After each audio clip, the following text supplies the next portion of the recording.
Knowledge Studio includes an XGB node for predictive modeling.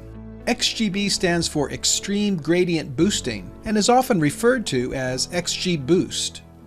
Data scientists often use XGB to develop solutions for classification and regression problems. Knowledge Studio's XGB implementation supports models with several types of dependent variables, usually abbreviated as DV. The software can handle single numeric DV, single binary DV, single multiclass DV, multiple numeric DVs, and multiple binary DVs.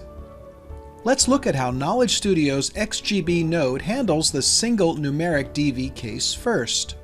Here we have connected a dataset and trained our model. On the first wizard page, we can select dependent variables and independent variables.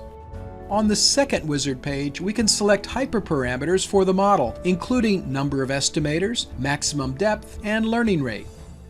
On this page, we can also set aside a percentage of the total number of rows in our dataset to be used to compute our model metrics.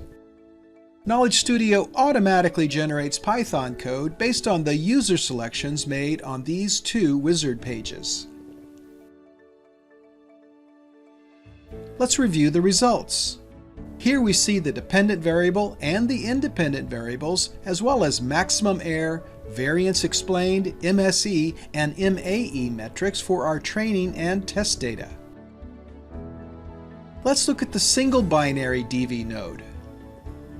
We see a summary of the model parameters along with the confusion matrix for both the training and test sets, along with metrics for accuracy, precision, recall, and F1 score. Our diagnostic plots display classification errors and log loss for the training and test datasets. For the multiclass DV node, we can see the confusion matrices for the training and test datasets along with our standard metrics as well as diagnostic plots.